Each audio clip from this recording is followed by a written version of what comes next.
আসসালামু আলাইকুম। ঢাকা টেলিকমের পক্ষ থেকে সবাইকে স্বাগতম। কেমন আছেন সবাই? আলহামদুলিল্লাহ, আমিও ভালো আছি।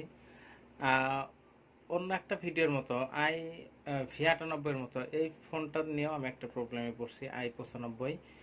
i95 ফোন আমি যে ফ্লাশ করিনি, আমার কাছে হয় নাই এমন না, কিন্তু আমি i95 ধরেন এ পর্যন্ত 30টা ফোন পাইছি হাতে। এ পর্যন্ত 30টা, ধরেন 6 থেকে 7টা ফোন আমি ইজিলি ইউএসবি দিয়ে ফ্লাশ করে আমি রান করতে পারছি। আমার কাছে ফাইল আছে, hardware version 1, version 7, hardware version 2, version 12, hardware version 2, version 14, hardware version 2, version 16, 4-5টা ফাইল আছে। তো এ পর্যন্ত 30টা ফোনের মধ্যে ধরেন যে 5 থেকে 6টা ফোন আমি ইউএসবিতে ফ্লাশ করছি, আর বেশ 4-5টা ফোন হবে আমি ইএমসি রিপেয়ার করছি। শুধু i95 ইএমসি রিপেয়ারের আমার একটা ভিডিও আছে আপলোড করা। তো প্রত্যেকটা ফোন পাইলে কেমন জানি মনে হয় যে ফোনটা হচ্ছে না, ফ্লাশ হচ্ছে না। ম্যাক্সিমাম ফোনগুলো আমি হাতে পাই হচ্ছে হ্যাং অন লোগো অবস্থায়। এই ফোনটাও দেখেন, আমি অবশ্যই এখন একটু ট্রাই করলাম, ইউএসবিতে ট্রাই করলাম। এটা আমার এক পরিচিত টেকনিশিয়ান ভাই অনেক দূর থেকে পাঠিয়ে দিছে। এটা আমি চার্জ নাই নাকি মানে ফুললি ডেট হয়ে গেল বুঝলাম না। আমি ট্রাই করলাম বিভিন্ন ভার্সন, বিভিন্ন টুলস দিয়ে, কোনোভাবে আসলে ফ্লাশ নিচ্ছে না। পার্টিশন রিপার্টিশন অপশনে যায় আপনার স্টপ হয়ে যাচ্ছে, অথবা এই অন্য টুলস দিয়ে ফ্লাশ করতে গেলে ইরেজ অল ওখানে যা আসলে স্টপ হয়ে যাচ্ছে, ফেল হয়ে যাচ্ছে।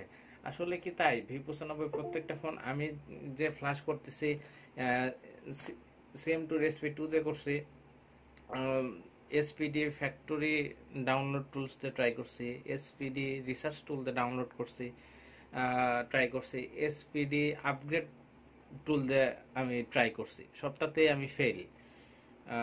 তো আমি বুঝতেছি না যে আসলে এই i95, আপনারা তো এমন কোনো টেকনিশিয়ান নাই যাদের কাছে এই i95 ফোনটা নাই, বা আপনারা যারা ফ্লাশ করেন তারা i95 ফোনটা ফ্লাশ করার জন্য পান নাই। ম্যাক্সিমাম দোকানদাররা বা টেকনিশিয়ানরা এই i95 ফোনটা পাইছে ফ্লাশ করার জন্য। তো আমি কোনোভাবেই ফ্লাশ করতে পারতেছি না। এটা আপনাদের যারা কেউ যদি জানেন আমাকে কমেন্টসে জানাবেন যে কি করলে এটা আমি ফ্লাশ করতে পারবো ইউএসবি দিয়ে। আসলে কি প্রত্যেকটা ফোনেরই বেশিরভাগ শতকরা 90-95টা ফোনের ইএমসি প্রবলেম হয়, নাকি আমি যে মেথডে ফ্লাশ করতেছি, আমি বিভিন্নভাবে কিন্তু ট্রাই করছি অনেস্টলি। আমি যে কটা ইএমসি রিপেয়ার করছি সবগুলি আমি আবার তখন ওই টুলস দিয়ে ইউএসবিতে ফ্লাশ করছি। তার মানে কি এই ফোনটাতে যে ইএমসি ইউজ করছে 4C না কি যেন, যাই হোক, মানে একদমই কি বাজে একটা ইএমসি, আর কি প্রোগ্রামিং সমস্যা নাকি? যদি কারো কাছে কোনো মানে সলিউশন থাকে তাহলে আমাকে প্লিজ মেইল করেন, অথবা ফোন দেন, অথবা মেসেজ দেন, অথবা কমেন্টসে জানাতে পারেন পার্সোনাল ওপিনিয়ন। আমি ভাবলাম যে এটাও আমি ইএমসি রিপেয়ার করব, যেহেতু এখনো ফোনটা খোলা পড়ে নাই।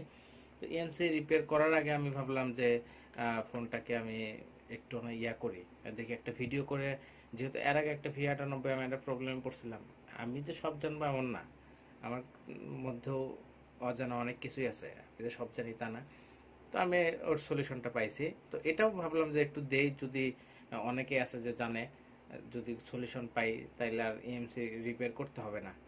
এই ফোনটা হিউজ পরিমাণে আসে, ইএমসি রিপেয়ারের কথা শুনলে অনেকে আছে কাজ করতে চায় না, তার জন্য আসলে ভিডিওটা করা, যে যদি কেউ কোনো হেল্প পাই, যদি কাজটা হয়। তো আমার মনে হয় ইএমসির ফল্ট, এই ফালতু একটা ফোন ফালতু প্রোগ্রামিং করছে, মানে ইএমসিটাও একদম বাজে কোয়ালিটির ইএমসি ইউজ করছে এখানে। তো এত প্রবলেম হওয়ার কথা না। তারপর আমি এখন আপনাদেরকে দেখাবো টুলসের মাধ্যমে 2-3টা টুলস ইউজ করব, যে আসলে ওগুলোতে কি কি প্রবলেম হয়। তো চলুন ভিডিওটা দেখি।